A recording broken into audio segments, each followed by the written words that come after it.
350वें दोहे में मोद विनोद विनोद विलो की बड़ा राम मन ही मुस्कान। जननी लोकरीति कर रही हैं और दुल्हनें सकुचा रही हैं, तो हृदय में आनंद हो रहा है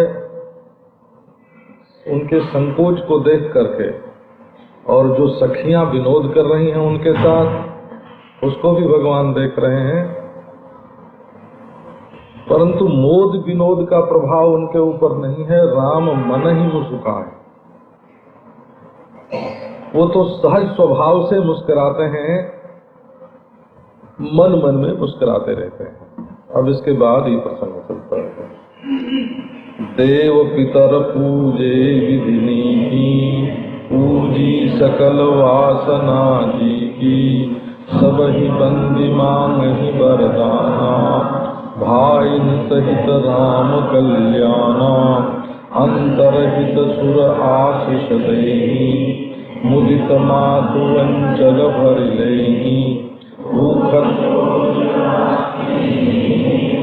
जान बसन मन भूखन दीन्हि, आय सुताई राखी उरमान, मुदित गए सब निज निज धामहि, पुर नर घर घर बाजन लगे बधाए, जावक जन जाचहि प्रमुदित राउ देहि, सेवक सकल भजनिया नाना, पूरन किए दान सन्माना, देहि असीस जुहार सब, गावन गुण गणना, तब गुरु भूसर गवन कीन नरनाम, सियावर रामचंद्र की जय। तो रानियों ने नीकी विधि से, विधि पूर्वक बढ़िया विधि से देवता और पितर की पूजा की। नीकी विधि कहने का अभिप्राय यह है कि विकल्प में जो वस्तु ली जाती है ना, वो काम में नहीं ली। विकल्प में क्या होता है कि भाई शक्कर न हो घर में तो गुड़ ही सही, तो गुड़ से काम उन्होंने नहीं लिया। अभावे शाली चूर्णम्बा शर्करावा गुड़स्त था, गेहूं का चूर्ण न मिले तो चावल का चूर्ण सही, बोले नहीं, उन्होंने गेहूं का लिया। नीकी विधि, विधान में जो सबसे बढ़िया वस्तु है वो ली। और देवता पितर की पूजा की, तो देवता की पूजा जो है वो तो वैभव ऐश्वर्य और अंतःकरण शुद्धि के लिए की जाती है, और पितर की पूजा जो है वो संतान की प्राप्ति के लिए, वीर्य की प्राप्ति के लिए, परिवार में सौमनस्य रहने के लिए और जीवन शक्ति बढ़ाने के लिए। क्योंकि ये पितर जो हैं ये चंद्रलोक के पास बसते हैं, तो वहां से संत जिसके वंश न होता हो पितर की पूजा करे, पितर प्रसन्न हो तो वंश होने लग जाए, ऐसा होता है। शरीर में वीर्य न होवे, नपुंसक हो गया हो आदमी, तो पितरों की पूजा से शरीर में वीर्य आता है। औषधि में जो पोषक तत्व है वो पितरों की पूजा से आता है। तो देवता और पितर की पूजा का मनुष्य के जीवन से बहुत घनिष्ठ संबंध है। पूजी सकल वासना जी की, उनके हृदय में जैसी जैसी वासना थी वो सब आज पूरी हो गई। माने वो पहले चाहती थी कि ऐसा मंगल का अवसर आवे कि हम देवता और पितर की खूब खूब पूजा करें। तो आज उनके मन में जैसी जैसी वासना थी वैसी वैसी पूजा की, उनके सारे मनोरथ पूरे हुए। सबकी वंदना करके वे वरदान मांग रही हैं कि क्या चाहती क्या है, तो हमारा शरीर स्वस्थ हो, हमको धन मिले, हमारी इज्जत बढ़े, ये नहीं चाहती हैं। मांगत तुलसीदास कर जोरे, बसहु राम सिय मानस मोरे। तो ये शुभ कर्म का जो फल है वो भगवान को अर्पित कर रही हैं। भाइन सहित राम कल्याणा, है तो सकाम परंतु अपने लिए नहीं, भगवान श्री रामचंद्र के लिए भाइयों सहित राम का कल्याण होए। अब आगे वर्णन किया कि जब सीता राम पूजा कर रहे थे ना विवाह में स्पष्ट रूप से, तो मालिक कोई इनाम देवे और छिप के लिया जाए कि ये बात शिष्टाचार के अंतर्गत नहीं आती है ना।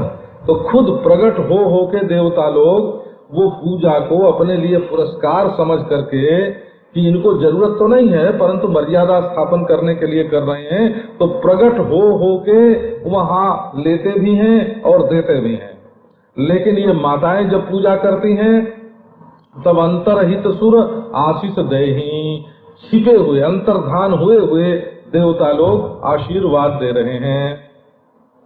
अंतर्हित माने उनके भीतर हित की बड़ी भावना है। देवता कैसे हैं? बोले अंतर्हित हैं, उनके भीतर बड़ा प्रेम है और आशीर्वाद दे रहे हैं।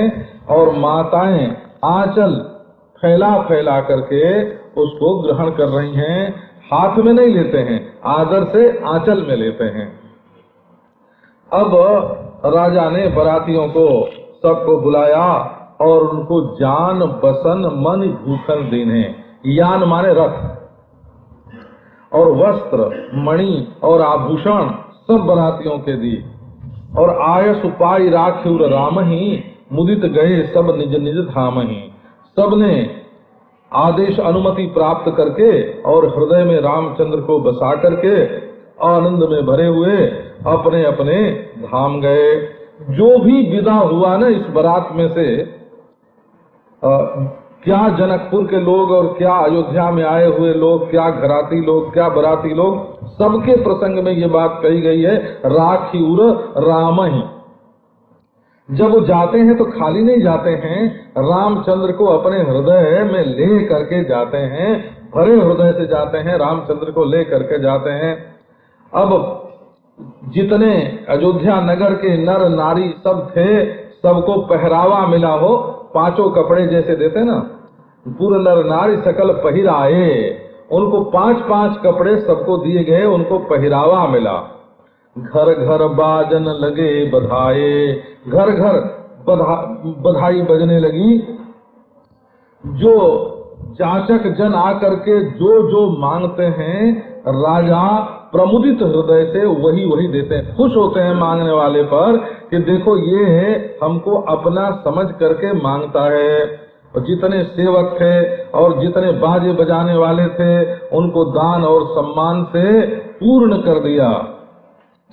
सब लोग आकर के जोहार है महाराज, जोहार है, ऐसा करके आशीर्वाद देते हैं और उनके गुणगण गाथा का गान करते हैं। तब ये सब काम करके, बरातियों को विदा करके, सबको पुरस्कार दे करके, गुरु और ब्राह्मणों सहित श्री दशरथ जी ने अपने घर में महल में गए। क्योंकि ये नरनाथ हैं, नरों का सत्कार भी बिना किए तो घर में जा नहीं सकते। अब जो वशिष्ठ अनुशासन दीन्ही, लोक वेद विधि सादर कीन्ही, भूसुर वीर देख सब रानी, सादर उठी भाग्य बढ़ जानी, पाय पथारी सकल अनवाए, पूज भली विधि भूप जमाए, देत यशीष चले मन कोसे, बहुविधि कीन गादि सुत पूजा, नाथ मोहि समधन्य न दूजा, कीन प्रशंसा भूपति पूरी, रानिन सहित लीहि पग पूरी, भीतर भवन दीन बरबासु, मनु जोगवत रह त्रिपुर निमासु, पूजे गुरुपद कमल बहोरे,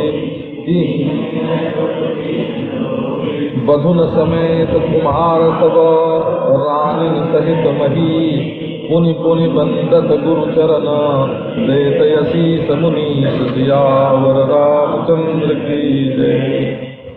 अब वशिष्ठ ने जैसा आदेश दिया, उन्होंने लोक विधि और वेद विधि बड़े आदर से की।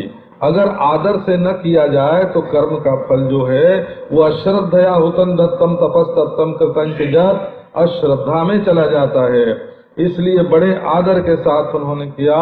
अब भूसुर ने, अब रानियों ने देखा कि आज तो रनिवास में ब्राह्मणों की भीड़ आ रही है। ऐसा तो कभी कभी होता है, जब बड़ा मांगलिक कार्य होता है तो ब्राह्मणों की भीड़ रनिवास में, और अपना बड़ा सौभाग्य जान करके वो भी आदर से उठी। वो भी ब्राह्मणों की भक्त हैं, उनके हृदय में भी बड़ी प्रीति है और आदर है। तो सबके उन्होंने पांव धोए, सबको स्नान कराया राजा ने, और भली भांति सबकी षोडशोपचार पूजा करके भोजन कराया, और आदर से, दान से, प्रेम से उनको परिपुष्ट किया। अब तो ब्राह्मण लोग महाराज संतुष्ट हुए और आशीर्वाद देते हुए चले। इसके बाद उन्होंने गाधिनंदन विश्वामित्र जी की बहुत प्रकार से पूजा की और बोले कि नाथ मोहि सम धन्य न पूजा। ये बात पूजा है, वाणी से ये पूजा कर रहे हैं। अच्छा, लेकिन देखो ये नहीं कहते हैं कि आप धन्य हैं, है ना। आप धन्य हैं ये बोलने की प्रणाली ये है कि मेरे समान दूसरा कोई धन्य नहीं है। इसका अर्थ है कि जिसके दर्शन से, स्पर्श से, आत्मीयता से मैं धन्य हो गया, वो कितना धन्य होगा। यहाँ अपनी प्रशंसा करके विश्वामित्र की प्रशंसा होती है, अपने ब्याज से विश्वामित्र की स्तुति कर रहे हैं, इसलिए ये ब्याज स्तुति हुई। अब राजा ने बड़ी भारी उनकी प्रशंसा की और रानियों के साथ उन्होंने उनके चरणों की धूल ली। जिसके चरणों की धूल इतनी पावन, उसके और अंग कितने पावन होते होंगे। ये नारायण का स्वरूप है वो ब्राह्मण, जिसके जैसे नारायण के पांव से गंगा निकलती है, वैसे ब्राह्मण के चरणों से जिस धूली का स्पर्श होता है वो भी पवित्र हो जाती है। 3 प्रकार की शुद्धि होती है। एक तो आध्यात्मिक शुद्धि, किसी भी जाति का कोई भी आदमी होए और उसका मन प्रसन्न, मन पवित्र होए तो वो पूजा करने योग्य हो जाता है। और आधिदैविक शुद्धि, किसी के ऊपर कोई देवता प्रसन्न हो, सिद्ध हो, है ना, तो जिसको देवता सिद्ध हो वो कोई भी हो तो पूज्य हो जाता है। और एक ये भौतिक शुद्धि बोलते हैं, जिसकी माता और पिता पवित्र वंश में उत्पन्न हुए हों, रज और वीर्य की शुद्धि, इसको आधिभौतिक शुद्धि कहते हैं, शुद्धि कहते हैं।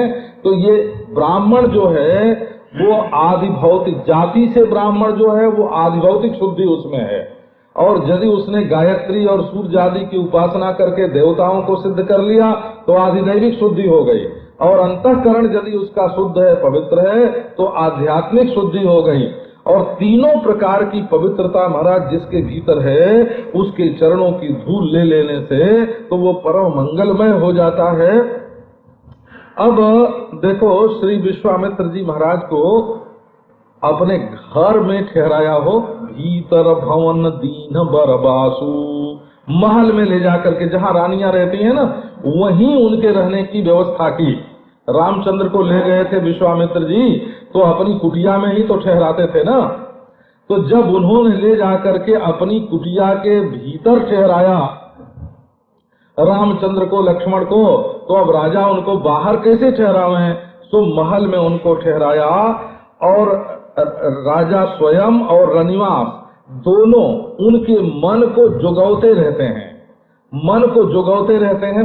मनु माने मन, उनके मन को, विश्वामित्र जी के मन को संभालते रहते हैं कि जैसी उनकी रुचि हो, जैसा उनका संकल्प हो, वैसे ही काम किया जाए। फिर से उन्होंने अपने गुरुपद कमल की पूजा की और विनय करते हैं, और उनके हृदय में थोड़ी प्रीति नहीं है, बहुत प्रीति है। वो जो बहू आई हैं और ये जो कुमार हैं सब और रानियां हैं, इनको साथ लेकर के सारे परिवार के साथ दशरथ जी जाते हैं और बारंबार उनके चरणों में प्रणाम करते हैं। और विश्वामित्र जी भी आशीर्वाद देने में कोई संकोच नहीं करते हैं। जितनी बार प्रणाम करो उतनी बार आशीर्वाद लो, है ना। ये नहीं कि एक बार तो कर दिया प्रणाम तो बार बार के आशीर्वाद देना, उनको भी मजा आता है। क्यों? बोले ऐसे को जो आशीर्वाद देते हैं वो तो सच्ची होती है ना, वो झूठी तो कभी नहीं होती है। जितनी बढ़िया बढ़िया बात कहेंगे वो राम जी में पहले से है, रघुवंशियों में पहले से है, तो ये तो उनकी बात सच्ची निकलेगी।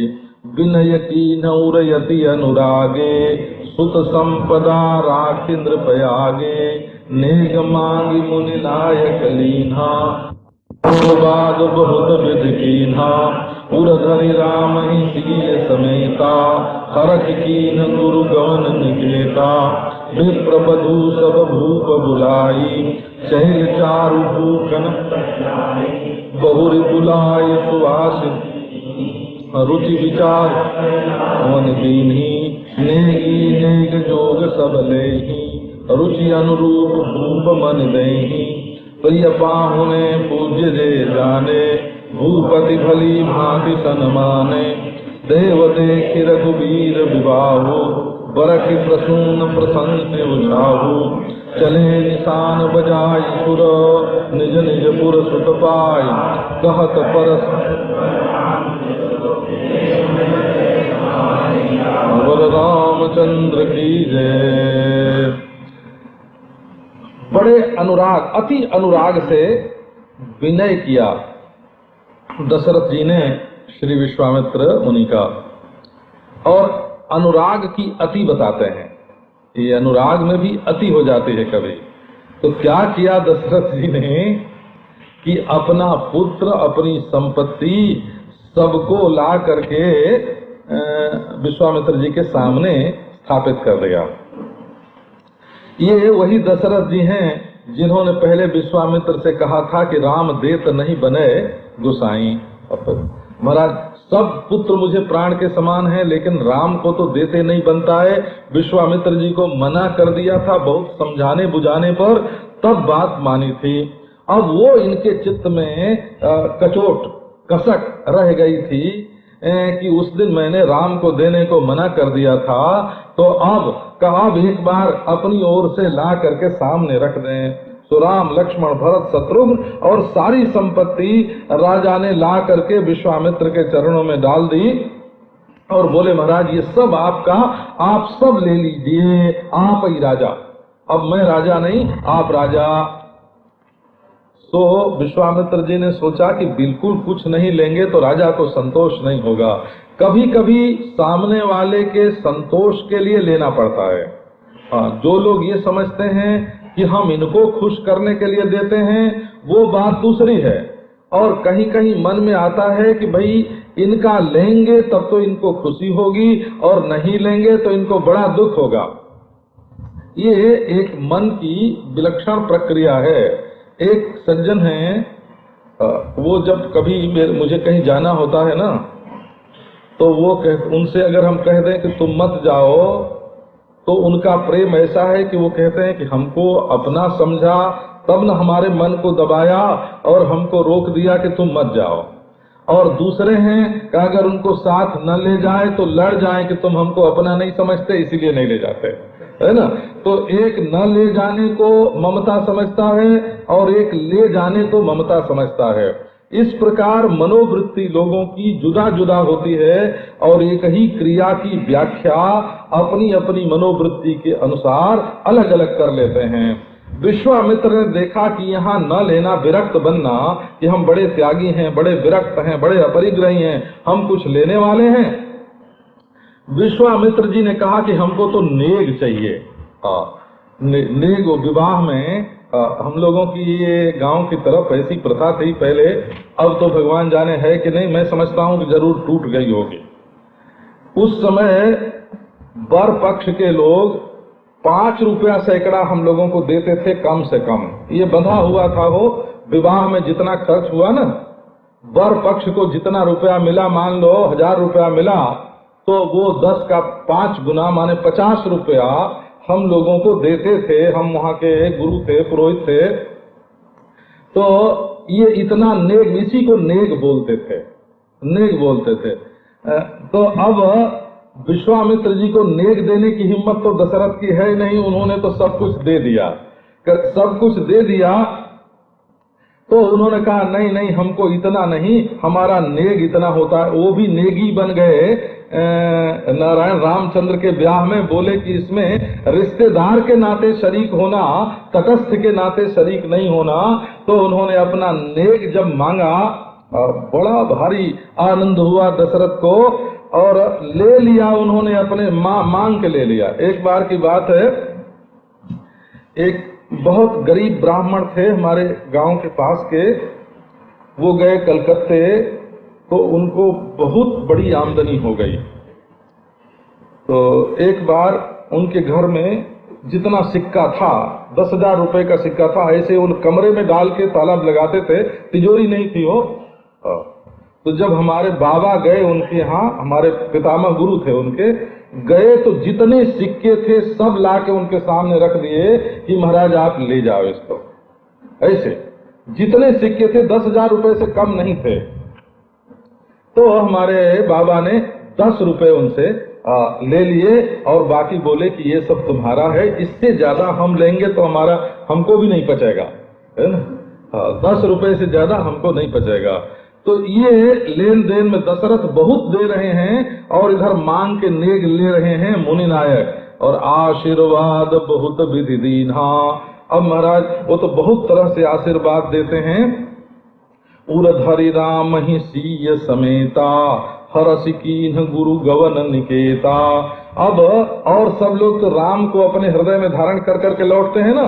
विश्वामित्र जी ने कहा कि राम तो पहले से ही थे, अगर रामई को लेके लौटेंगे तब तो हम घाटे में रहेंगे। तो अब की उन्होंने राम और सीता दोनों को बैठा लिया अपने हृदय में। उरधरि राम ही सीय समेता, राम तो पहले से ही थे, अगर वही रहे तब तो घाटे ही रहे। तो सीता समेत राम को बैठाया और वे अपनी कुटिया पर चले गए। अब ब्राह्मणों की पत्नियों को राजा ने बुलाया और उनको सुंदर वस्त्र और आभूषण पहनाया अपने घर में। ये नहीं कि दे दिया ले जाओ पहन लो, पहना के देखने में जो आनंद होता है ना, किसी को कोई चीज दे तो उसको पहना के देखने में जो मजा होता है, वो मजा केवल दे देने में नहीं आता है, वो तो परोक्ष आनंद परोक्ष हो जाता है, और सामने देख लेने से वो अपरोक्ष हो जाता है। वो फिर उन्होंने सौभाग्यवती स्त्री, चाहे किसी जाति की हो, पहले ब्राह्मणियों को बुलाया, उसके बाद सौभाग्यवती स्त्रियों को, और उनकी रुचि का विचार करके उनको भी पहरावनी दी। जितने नेगी हैं, नाई, बारी, भाट, सूत, मागध, बंदीजन, सबको बुला करके उन्होंने, बाजा बजाने वाले सबको उन्होंने जितना नेक जोग दिया, और जैसी जिसकी रुचि है उसके अनुसार देते हैं। जिनको उन्होंने प्रिय पाहुन समझा, जिनको पूज्य समझा, राजा ने उनका बहुत बड़ा सम्मान किया। अब देवता लोग जो हैं वो रघुवीर का विवाह देख करके फूलों की वर्षा करते हैं और उत्साह से उनकी प्रशंसा करते हैं। सब के सब देवता जो हैं वो डंका बजा करके वहां से अपनी अपनी पुरी के लिए गए। ये जो देवता होते हैं इनकी पुरी भी दूर दूर और पृथक दिशाओं में है। जैसे ईशान कोण पर शिव, पूर्व की ओर इंद्र, अग्नि कोण की ओर अग्नि, दक्षिण की ओर धर्म, नैऋत्य कोण की ओर निरति, निज निज पुर सुख पाए। जिसकी पुरी जिधर थी बड़े आनंद में भर करके जाते हैं। कहत परस्पर राम जसु प्रेमन हृदय समाए। ये लोग रामचंद्र को अपने हृदय में बैठा के जाने के अधिकारी नहीं है। हो ये स्वर्ग के भोग राग में ये क्या ले जाएंगे, है ना। मर्त्य लोक में ही ये सौभाग्य प्राप्त होता है। बस परस्पर राम जस का ये कथन करते हैं और हृदय में बड़ा प्रेम है, लेकिन राम को अपने दिल में रख के ये नहीं ले गए। सब विधि सब ही समधि नर नाहु, हृदय भरपूर उछाहो। जहर निवास तहाँ पगुधारे, सहित बधूटिन कुंवर निहारे। लिए गोद करि मोद समेता, को कहि सके भयउ सुख जेता। बधू सप्रेम गोद बैठारे, बार बार ही हरख दुलारी। देख समाज मुदित रन, कहो भूप जिम भयो दुबाहो। सुन तब काहो, जनक राज गुण शील बलाई। प्रेत रेत संपदा सुहाई, बहुविधि भूप भाट जिम बरनी। रानी सब प्रमुदित सुनि करनी, सुतन समेत नहाय द्रुप। बोल विप्र अनेक विधि, सियावर रामचंद्र की जय। अब इस प्रकार राजा ने सबका सम्मान पहले समादर करके, समाधि माने समादर करना, समादर करके हृदय में खूब उत्साह भरपूर अब रनिवास जहाँ था वहाँ गए। अब वहाँ बधूटियों के साथ, नन्ही नन्ही बहुओं के साथ उन्होंने राजकुमारों को देखा। पहले राजकुमारों को अपने गोद में ले लिया, लिए गोद करी मोद समेता। ये खाली राजकुमारों को ही गोद में नहीं लिया, मानो मोद को भी गोद में ले लिया, मोद सहित राजकुमारों को गोद में लिया।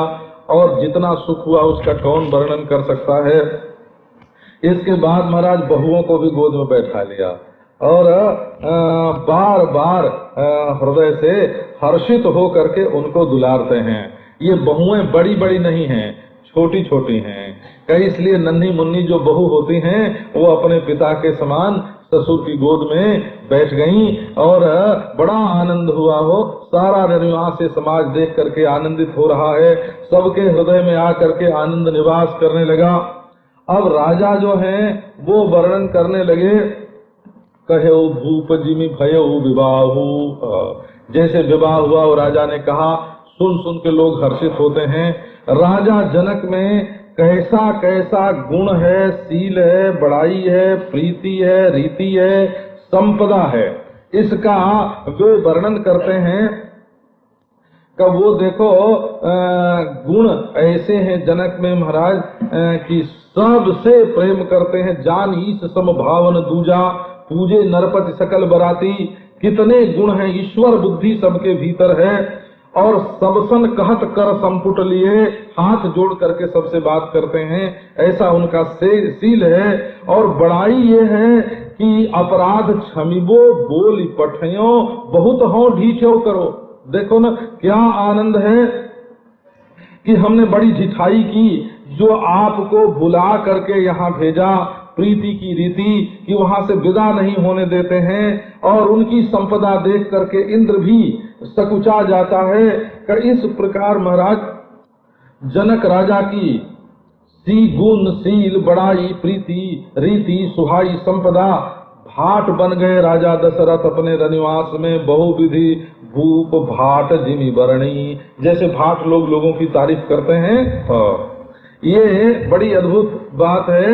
ये राजा दशरथ की उदारता कहो, अथवा राजा जनक में इतने सद्गुण थे कि उसके लिए अयोध्याधिपति दशरथ ने अपने लिए भाट का पद स्वीकार किया, भाट का पद स्वीकार किया। ऐसी महिमा। पर बात इसमें यह है कि ये जो बहुएं आई हैं ना नई नई, तो यदि बहू घर में आवे नई और उनके सामने घर के लोग कहने लगे कि इसका बाप तो बड़ा कंजूस है और उसने दहेज में कुछ नहीं दिया और वहाँ खाने को ठीक नहीं मिला और सम्मान ठीक नहीं मिला, तो बहू को बड़ा दुख होता है और वो समझ जाती है कि अब ससुराल के लोग हमसे प्रेम नहीं करेंगे, तो उसके मन में उदासी और निराशा का संचार हो जाता है। और ससुराल में यदि उसको अपने मायके की बड़ाई सुनने को मिले तो वो समझती है कि यहाँ के लोग हमारे मायके से बड़ा प्रेम करते हैं, तो हमसे भी बहुत प्रेम करेंगे, तो उसका भी ससुराल में प्रेम हो जाता है। इसलिए राजा ने कहा कि अपने बहुओं का प्रेम अयोध्या में यहाँ करवाना बहुत जरूरी है। इसलिए वो तो भाट सरीखा बार बार वहाँ के गुणों का वर्णन करते हैं। अब पुत्रों के साथ उन्होंने स्नान किया, फिर ब्राह्मण गुरु ज्ञाति बुला करके भोजन किया और इस प्रकार 5 घड़ी रात बीत गई। मंगल गान करहि बर भामिनी, भय सुख मूल मनोहर जामिनी। अचय पान सब काहू पाए, श्रक सुगंध भूषित छवि छाये। राम ही देखिर जाय सुपाई, निज निज भवन चले सिर नाई। प्रेम विनोद बढ़ाई, समऊ समाज मनोहर ताई। कहीं न सकहीं सब सारद शेषु, वेद बिरंचि महेश गणेशु। सो मैं कहूँ कवन विधि बरनी, भूमि नागु सिर धरई की धरनी।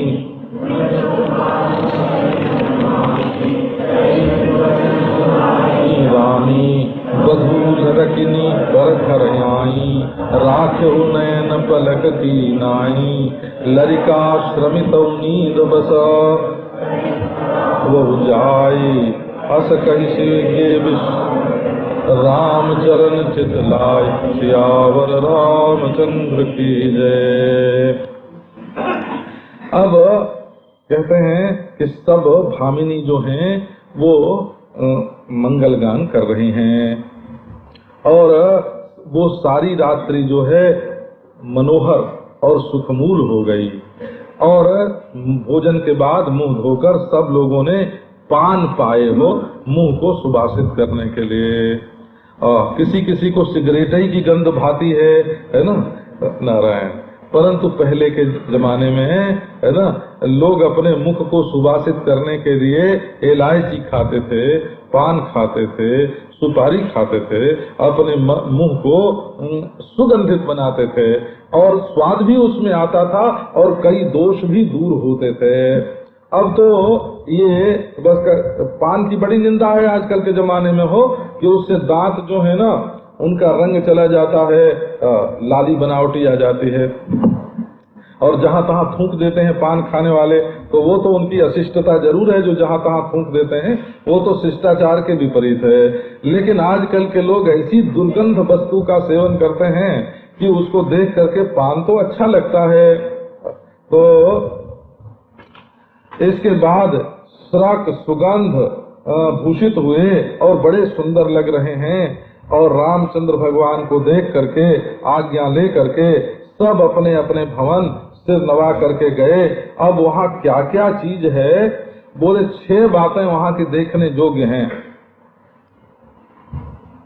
6 बातें देखने योग्य हैं। प्रेम, प्रमोद, विनोद, बड़ाई, समौ, समाज, मनोहरताए। एक तो प्रेम है, सुतन समेत नहा इंद्र बोल विप्र गुरु ज्ञात। और दूसरे प्रमोद है, भोजन की अनेक विधि। और विनोद है, मंगल गान करें सब भामिनी। और बड़ाई है, अचई पान सबका हु पाए। और समय है, राजा के यहाँ पान मिलना ये बड़े गौरव की बात लोग समझते थे। और समय वो सुखमूल मनोहर जामिनी। और समाज की मनोहरता क्या है, स्रग सुगंध भूखन छवि छाए। इन 6 बातों का वर्णन अगर वहाँ कोई करना चाहे तो गोस्वामी जी कहते हैं कि 6 जने अगर मिले तो वो भी नहीं कर सकते। देखो 6 की गिनती कही न सकें सब। शारद शेषु, शारदा शेष, वेद विरंचि महेश गणेशु। ये 6 अगर उन 6 बातों का वर्णन करें तो नहीं कर सकते। तो मैं किस प्रकार उसका वर्णन करूं। भूमि नागु सिर धरई की धरनी। अरे बाबा, धरती को शेष नाग अपने सिर पर ले सकते हैं। धरती में ये घूमने वाले जो सांप हैं वो तो धरती को अपने सिर पर नहीं ले सकते ना। तो बड़े बड़े लोग अगर वर्णन करें तो करें, है ना। हम भला किस बूते पर उसका वर्णन करें। तो नृप सब भांति सब ही सन्मानी। राजा ने सब प्रकार से सबका सम्मान किया और मृदु वचन कह करके उन्होंने रानियों को बुलाया और बधू लड़किनी पर घर आई। उन्होंने रानियों को बुला करके कहा कि देखो ये जो बहुएं हैं ये अभी लड़किनी हैं। ये गांव का शब्द है हो। हाँ, ये राम किंकर जी है ना जो रामायण की कथा करते हैं। तो इनके पिता राम किंकर को राम किंकर तो कहते नहीं थे, बोला बड़े बेटे का नाम नहीं लेते हैं, ये पद्धति है। तो नाम लेके पुकारते नहीं थे, तो वो कहते थे लड़का, ओ लड़का। तो इनको लड़का ही कह के पुकारते थे। तो ऐसे गांव में बच्चे को, अपने बेटे को बड़ा हो जाए तब भी उसको लड़का ही बोलते हैं। अब वो लड़का की जो बहू है उनका नाम लड़किनी हो गया। तो बोले कि देखो रानियों, ये जो बहू हैं ये अभी लड़किनी हैं और एक अनजान घर में आई हैं। तो इनके बारे में तुम कैसी देख रेख करना। कर राखे नयन पलक की नाई। सास का धर्म है कि जैसे पलकों से आंख की रक्षा की जाती है वैसे ही सास इन बहुओं की रक्षा करें। ललिका श्रमितौनीद बसो। देखो अब ये जो बच्चे हैं ये थक गए हैं और नींद ले रहे हैं, अब इन्हें ले जाकर के सुलाओ। और इस प्रकार कह करके वो विश्राम गृह में गए राजा दशरथ और अपने हृदय में भगवान रामचंद्र के चरणों को रख लिया। तो ये जितने लोग जाते हैं ना, जनकपुर के जब जाचक गए तब क्या किया, बोले फिरे सकल राम ही उर राखी, सब के सब। अच्छा, बराती जब फिरे तब क्या हुआ, काय सुपाई राखी उर राम ही। और गुरु जी चले गए तो उर्धरि राम सी समेता। देवता लोग गए तब कहत परस्पर राम जस। विप्र गुरु ज्ञाति गए तो राम ही देखी रजाय सुपाई। और महाजन गए तो गे विश्राम गृह राम। स्वयं महाराज जब गए तो गे विश्राम गृह राम चरण चितलाई।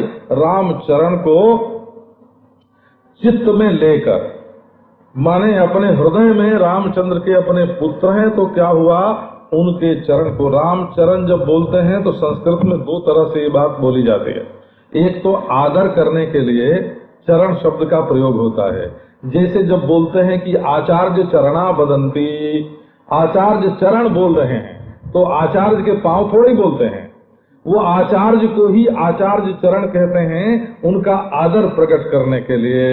और एक पांव के लिए चरण शब्द का प्रयोग होता है। तो राम चरण चितलाई का अर्थ है ना, राम को ही अपने चित्त में धारण करके तब दशरथ जी गए। भूप बचन सुनि सहज सुहाये दसाये। सुभग सुरभिपय फेन समाना। कोमल कलित सुपेती नाना। सर्ग सुगंध मणि मंदिर माही। रतन दीप सुठि चारु चदोवा। कहतन बनई जान जहि जोवा। सेज रुचिर रचि राम उठाए। प्रेम समेत पलंग पौढ़ाए। आज्ञा पुनि पुनि भाई न दीनी। निज निज सेज शयन तिन कीनी। देख श्याम मृदु मंजुल गाता। कहनि सप्रे मारग जात भयावन भारी। कही विदितात तारका मारी। घोर निशाचर विकट भट। समर गनहि नहीं काऊ। मारे सहित सहायक भी। कलमारी सुबाहु। चंद्र की जय। सहज सुंदर राजा के वचन सुन करके तुरंत मणि जटित और कनक जटित पलंग डसाए गए माने बिछाए गए हो। और वो सुभग सुरभि पय फेन समाना, जैसे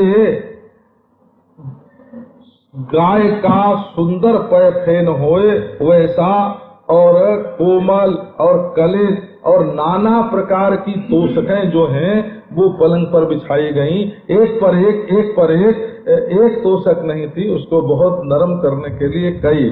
और तकिए भी बहुत थे, तोशक भी बहुत थी और तकिए भी बहुत थे। उसको बोलते हैं उपबरहण, संस्कृत भाषा में उसका नाम है उपबरहण।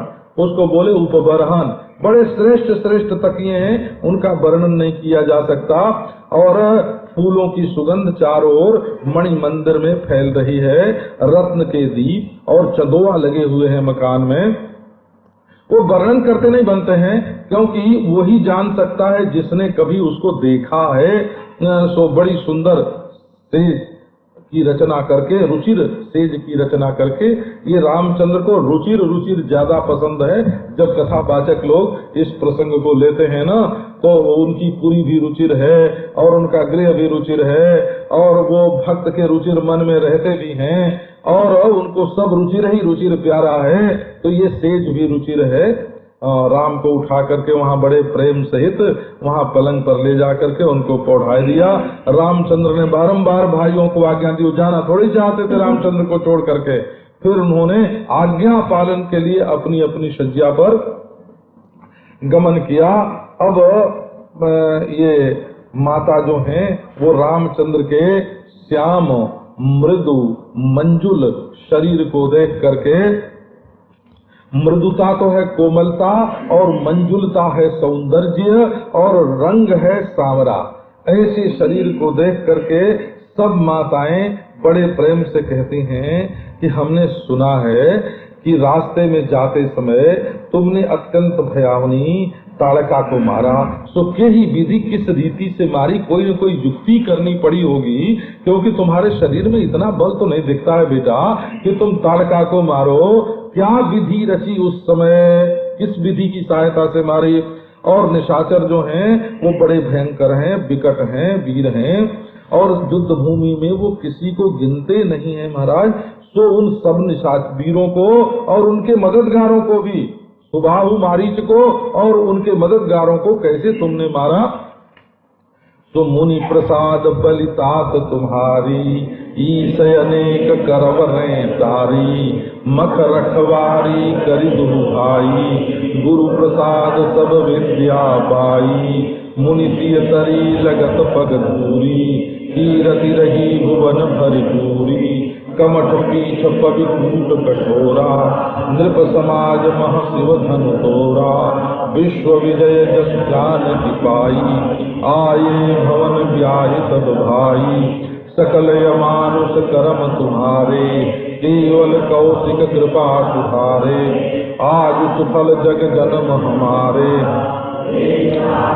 बदन तुम्हारे, जे दिन गए तुम ही बिन देखे, ते विरंच जनि पार लेखे, राम प्रतोषी मातु सब कही विनीत बर बैन, सुमिर शंभु गुरु विप्र पद, ये नीत बस नहीं राम। लाला तुम्हारी निछावर जाऊं, ऐसे जो बलि, बलि का अर्थ है ऐसे बोलते हैं, तुम्हें बलि बलि जाऊं। ये मुनि की कृपा है, विश्वामित्र मुनि की, कि ईश्वर ने अनेक संकट तुम्हारे टाल दिए। शंकर जी ने बड़ी कृपा की, जो तुम्हारे संकट टल गए। तुम दोनों ने यज्ञ की रक्षा की और विश्वामित्र जी की कृपा से सब विद्या पाई। और हमने ये भी सुना है कि तुम्हारे चरणों की धूल लगते ही मुनि पत्नी अहल्या तर गई। चरण लगाया तुमने कि धूल लगाया तुमने, ये नहीं बोलती हैं, कहा अपने आप धूल उड़ करके पड़ गई। लगत पग धूरी, पग की धूरी लगते ही वो अहल्या तर गई। और सारे भुवन में तुम्हारी कीर्ति भरपूर है। और मैंने सुना कि वो जो शंकर जी का धनुष था ना, वो तो कछुए की पीठ, वज्र और निहाय के समान कठोर था। हो ऊंट माने निहाय, जिस पर सुनार लोग, लुहार लोग जिस पर रख करके अपनी चीजें गढ़ते हैं, उसको निहाय बोलते हैं। सो तुमने वो राज समाज में कैसे धनुष वो तोड़ा, क्योंकि तुम्हारी कीर्ति तो सारे भुवन में भरपूर हो रही है। विश्व विजय का यश मिला और जानकी मिली और सब भाई ब्याह करके घर में आए। सो ये तुम्हारे कर्म तो सब ऐसे हैं जो कोई मनुष्य नहीं कर सकता। लेकिन हम लोगों का विश्वास ये है कि तुम तो नहीं कर सकते, तुम तो मनुष्य ही हो। लेकिन ये कौशिक की कृपा से, विश्वामित्र की कृपा से ये तुम्हारे सब काम सुधर गए। ये वात्सल्य होने से ऐश्वर्य का भाव नहीं आता है। हो इसमें सारी बात जो है वो भगवान में जो होती है, वो सब बात यहाँ कही गई है। 6 प्रकार के ऐश्वर्य का वर्णन इस प्रसंग में है। सो आज सफल जग जन्म हमारे, आज हमारे जन्म इस जगत में सफल हो गए। कैसे? कि तुम्हारे मुख चंद्र का दर्शन करके, और तुम्हें देखे बिना जो दिन हमारे जीवन के बीत गए वो तो व्यर्थ गए। कहीं ब्रह्मा हमारी आयु में से उनको भी न काट दे। तो हम चाहते हैं कि ते विरंच जनि पारहि लेखे, ब्रह्मा उन दिनों को हमारी आयु में कहीं लिख न दे, उनको निकाल दे, तो हमारी आयु और बढ़ जाएगी और हम तुमको और अधिक दिन देखेंगे। अब रामचंद्र ने प्रतोषी, परितोषी जैसे बोलते हैं ना, बड़ा संतोष, प्रतोष, ये परितोष अपनी माताओं को दिया विनय की वाणी कह करके। और फिर शंकर जी का, गुरु का और ब्राह्मणों के चरण का स्मरण करके उनकी आंख किए नींद बस नैन, जान बूझ करके आंखें ऐसी कर दी जैसे नींद आ गई हो। किए नींद बस नैन, नींद तो उनको छू नहीं सकती ना। परमात्मा को, दृष्टा पुरुष को कभी नींद नहीं आती, वो तो नींद को भी देखने वाला है, लेकिन उन्होंने अपनी आंखों में नींद भर ली, इसलिए भर ली कि जिससे माताओं को असंतोष न हो कि इनको नींद नहीं आती है। नींदौ बदन सोह सुठिलोना, मनहु साँझ सरसी घर घर करें देहि परस्पर मंगलकारी, पुरी विराजति राजति रजनी, रानी कहीं बिलो कब सजनी, सुंदरी बदन हनिकन जन सिर मणि उर डोई, प्रात पुनीत काल प्रभु जागे, अरुण चूड़ बर बोलन लागे, बंदी मागधन गुण गन गाये, पुर जन द्वार जुहारन आए, बंद विप्रसुर गुरु पितु माता, समुदित सब भ्राता, जाने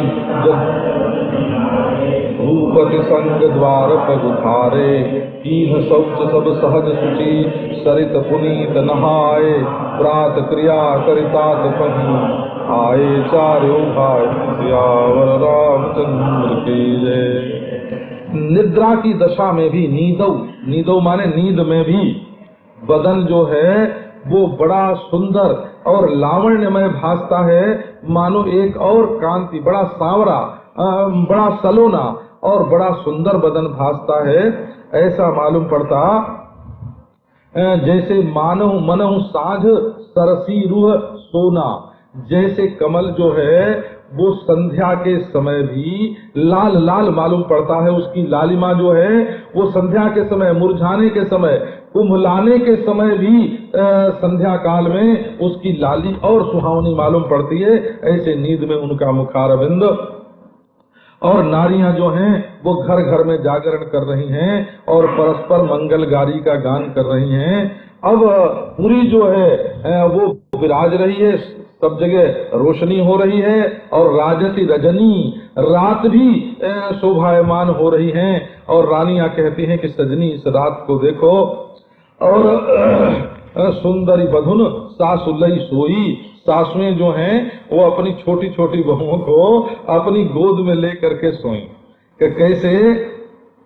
कफानी कन्ह जनु सिर मणि उरगोई, मानो सांपों ने अपने सिर की मणि को अपने हृदय में छिपा लिया हो सोने के समय, कि कोई निकाल न ले जाए। ऐसे वो बहुओं को महाराज अपने हृदय में लगा करके सुलाती हैं। अब प्रातः काल प्रभु जगे और अरुण चूड़ जो हैं, जिनकी चोटी लाल लाल होती है, ये मुर्गे बोलते हैं ना, शिखी अरुण चूड़ उनको बोलते हैं। तो अब वो श्रेष्ठ जो है वो बोलने लगे, बंदी मागध उनके गुण का गान करने लगे, और पुरजन दरवाजे पर जुहार देने के लिए आए। अब इन्होंने ब्राह्मण, देवता, गुरु, पिता, माता सबकी वंदना की। सवेरे बड़ों की वंदना करने से 4 चीज मिलती है हो। अभिवादन शीलस्य नित्यम वृद्धोपसेविनः, जो बड़ों को नमस्कार करता है और नित्य वृद्ध की सेवा करता है। चत्वारि तस्य वर्धन्ते आयुर्विद्या यशो बलम, उसकी आयु, उसकी विद्या, उसका यश और उसका बल हमेशा बढ़ता है। वंदना करने से आदमी छोटा नहीं होता है, वंदना करने से आदमी बड़ा होता है। जो बड़ों के सामने झुकता है का उसी की उन्नति होती है। अब तो सब लोगों ने आशीर्वाद दिया, सबको बड़ा आनंद हुआ। जननी माताएं जो हैं वो बड़े आदर के साथ उनके मुख को देख रही हैं। अब बड़े आदर के साथ माने राजकाज में भाग लेने के लिए राजा के साथ जा रहे हैं। तो जहाँ तक बेटे हैं वहाँ तक बेटे हैं, और जहाँ तक महाराज युवराज हैं का वहाँ तक तो सभी के आदरणीय हैं। अब वो दशरथ के साथ दरवाजे के बाहर निकले और वहाँ जा करके सब पवित्र कर्म जो हैं वो करके और जाके सरजू में स्नान किया। सरजू स्नान जो है वो बड़े महत्व की वस्तु है, भगवान रोज करते हैं। राजा के संग जा रहे हैं इसलिए सब लोगों ने आदर किया और वो वहाँ जाकर के अपने सब नित्य कर्म किए, स्नान किए सरजू में, संध्या वंदन आदि किया। और फिर आकर के चारों भाई जो हैं वो राजा के पास उपस्थित हुए। भूप बिलो के लिए उरलाई, बैठे हरखिर जाय सुपाई, देखी राम सब सभा जुरानी, लोचन लाभ अवधि अनुमानी, मुनि वशिष्ठ मुनि कौशिक आए, सुभग आसन मुनि बैठाए, सुतन समेत पूजी पद लागे, निरखि राम दो गुरु अनुरागे, कहीं वशिष्ठ धर्म इतिहासा, सुनहि महीष सहित मुनि मन अगम गाधि सुत करनी, मुदित वशिष्ठ विपुल विधि करनी, बोले वामदेव सब साची, कीरति कलित लोक तिमाची, सुनि आनंद भयो सब काहू, राम लखन उरय अधिक उछाहू, मंगल मोद उछाहू जाहि दिवस यही भांति, उमगी अवधय आनंद भरी, अधिक अधिक अधिकावर रामचंद्र की जय। अब देख करके राजा ने हृदय से लगा लिया, और जब राजा ने आज्ञा दी कि बैठो, तब रजायसु पाई आदेश प्राप्त करके तब बड़े आनंद से बैठ गए, और रामचंद्र को देख करके सारी सभा ठंडी हो गई हो, सबका हृदय शीतल हो गया। जुड़ानी का अर्थ है सबका हृदय शीतल हो गया। दशरथ जी को देख करके लोगों का हृदय शीतल नहीं था, गर्मा गर्म था, है ना, लेकिन लोचन लाभ अवधि अनुमानी, क्योंकि लोगों का ये निश्चय है कि आंखें जो हमको मिली हैं उसके लाभ की अंतिम सीमा यही है। जिन्होंने ये रूप नहीं देखा, गोस्वामी जी ने कहा है, एक जगह तो कहा है कि जिन आंखें न तय यह रूप लख्यो, तिन आंखें न तय अब देखिएगा। जिन आंखों से ये रूप देख लिया उन आंखों से अब और रूप क्या देखना है। और बोले जिन आंखों ने ये रूप नहीं देखा वे आंखें तो व्यर्थ गई, वो जीवन व्यर्थ गया। अक्षणवताम फलमिदम न परम विदामहा। तो लोचन जो मिला है वो विषय जो विकार उत्पन्न करने वाले हैं उनको देखने के लिए नहीं मिला है, ये लोचन का लाभ है। इन आंखों से भगवान का दर्शन करें। अब वशिष्ठ मुनि और कौशिक मुनि आए और राजा ने दोनों मुनियों को बड़े अच्छे आसन पर बैठाया, सुत समेत जाकर के उनकी पूजा की। पूजा माने षोडशोपचार होता है, अर्घ्य पाद्य आचमनीय सब धूप दीप नैवेद्य उन्होंने पूजा की और फिर उनके चरणों पर सिर रख दिया। अब रामचंद्र को देख करके तो दोनों गुरु जो हैं वो अनुराग में पक गए। चेला तो ऐसा हो महाराज कि जिसके प्रेम में गुरु जो असंग रहना चाहिए जिसको, है ना, वो भी अनुरागी हो जाए। वशिष्ठ धर्म का इतिहास शुरू करते हैं और रनिवास सहित राजा उसको श्रवण करते हैं। अब बड़े बड़े मुनियों के लिए भी अगम जो विश्वामित्र जी की करनी है उसको बड़े आनंद में भर करके वशिष्ठ जी ने अनेक विधि से उसका वर्णन किया। अब वामदेव जी बोले कि सब सच्ची बात है, उनकी तो कीर्ति जो है वो बड़ी बढ़िया तीनों लोक में फैली हुई है। सुन करके सबको बड़ा आनंद हुआ और राम लक्ष्मण को तो विश्वामित्र जी की कथा सुनने में बड़ा अधिक उत्साह है हो। अब रोज रोज मंगल मोद उत्साह हो गए, इस प्रकार दिन बीते जा रहे हैं और अवध में तो बस आनंद उमग रहा है और रोज अधिक अधिक अधिकात अधिक अधिक महाराज जो धर्मशील लोग होते हैं ना उनके जीवन में हमेशा सुख आता है। जो लोग पाप करते हैं बुराई करते हैं उनके जीवन में थोड़े दिन सुख भले रह ले, लेकिन बाद में तो उनके जीवन में जलन आवेगी, निंदा आवेगी, दुख आवेगा। लेकिन जो पुण्यात्मा लोग होते हैं, ईमानदार जो होते हैं, उनके जीवन में अधिक अधिक आनंद जो है वो बढ़ता है। सुदिन सोधिकल कंकन छोरे, मंगल मोद विनोदन छोरे, नित नव सुख सुर देख सिहाई, अवधि जन्म जाचहि विधि पानी, विश्वामित्र चलन नित चहि, राम सप्रेम विनय बस रही, दिन दिन सय गुण भूपति भाऊ, देख सराह महामुनि राऊ, मांगत विवाह राऊ अनुरागे, सुतन समेत ठाड़ भय आगे, नाथ सत्य मैं सेवक समेत सुत नारी, करब सदा लरिकन पर छोड़ू, दर्शन देत रहब मुनि होहू। अस कहि राव सहित सुत रानी, परे चरण मुख आवन बानी। दीन्हि असीस विप्र बहु भांति, चले न प्रीति रीति कही जाती। राम सप्रेम संग सब भाई, आय सुपाई फिरे पहुँचाई। राम रूप भूपति भगति, ब्याहु छाहु अनंत।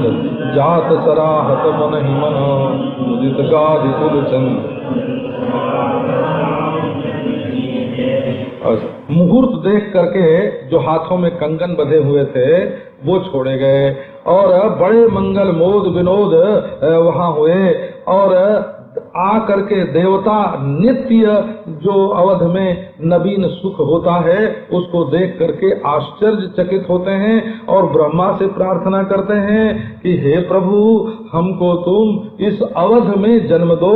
हमारा जन्म स्वर्ग में नहीं अयोध्या में होना चाहिए। विश्वामित्र रोज विदा होना चाहते हैं, लेकिन जैसे जनक जी ने दशरथ जी को रोक लिया था ना, वैसे रामचंद्र जो हैं वो ऐसा प्रेम विनय करते कि उसके वशीभूत होकर के कौशिक जी रह जाते। और ये कहो कि बहुत दिन रहने से, किसी के घर में बहुत दिन रह जाओ ना, तब उसके घर के भी तो काम होते हैं ना, तो बेचारे क्या लोग करें। अरे एक दिन आओ तो दिन भर बैठे रहें, और कोई महीने भर रह जाए महाराज तो ऑफिस तो जाना ही पड़े, तो घर में छोड़ के जाना पड़ता है, रिश्ते नाते में जाना पड़ता है, काम करना पड़ता है, तो भाव थोड़ा थोड़ा कम होता है। अति परिचयाद अवज्ञा संतत गमनाद अनादरो भवति। परिचय बढ़ जाने पर अवज्ञा होती है, और रोज रोज किसी के घर में जाओ तो अनादर होने लगता है। कभी पानी को पूछे कभी न पूछे। लेकिन यहाँ राजा की तो ये दशा है महाराज कि दिन दिन सैगुण भूपति भाऊ, प्रतिदिन राजा का भाव 100 गुना बढ़ता जाता है।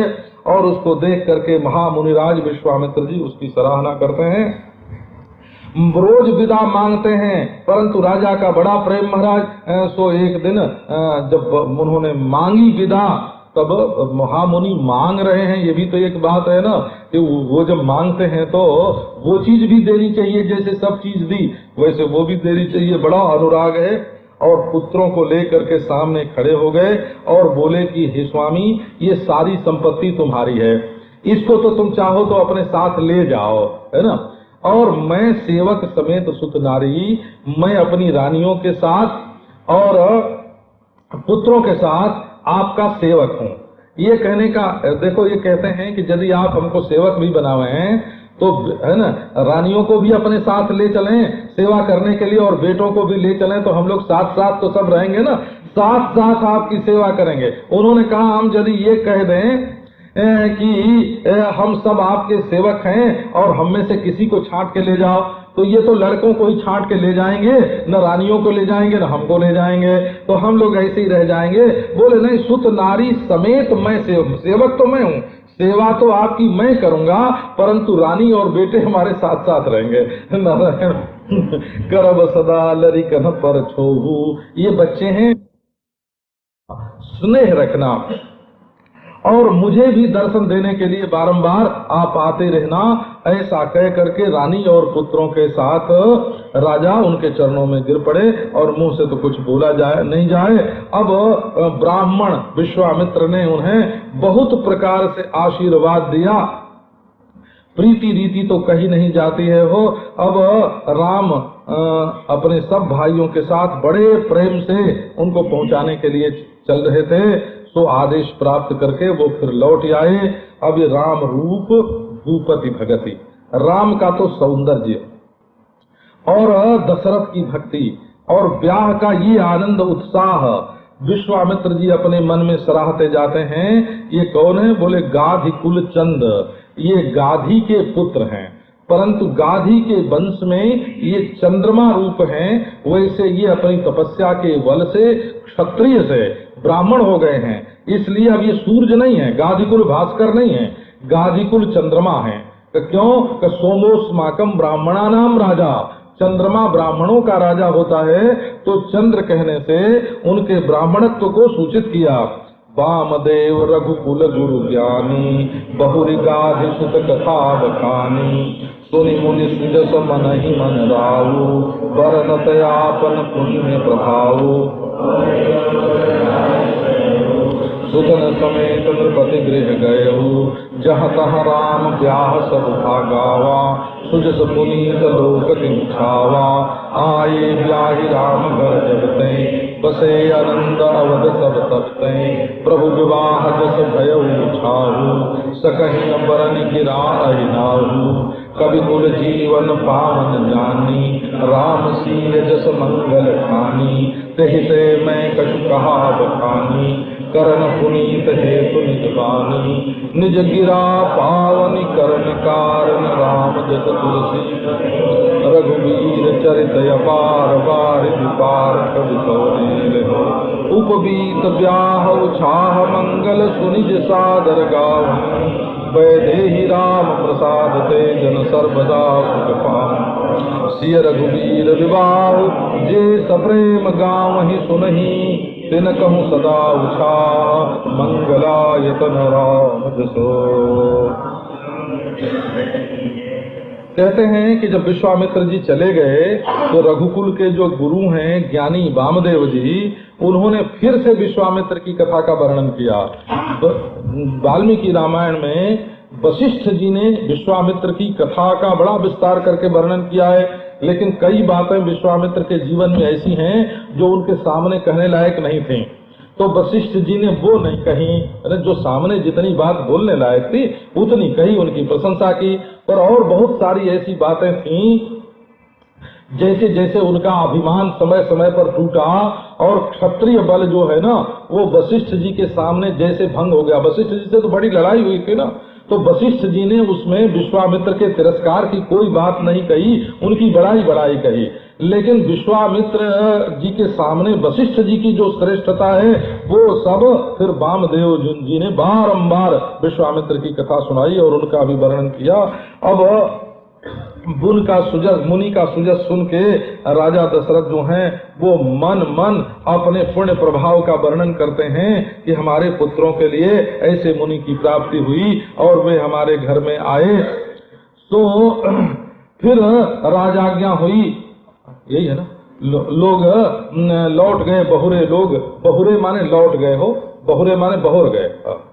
ये बहुरी जब होता है ना तब उसका अर्थ होता है फिर से पुनः, और जहाँ बहुरे होता है वहाँ बहुरे माने लौट गए। जैसे गई बहोरी, गरीब नवाजू है ना, तो बहोरी माने लौटाना होता है।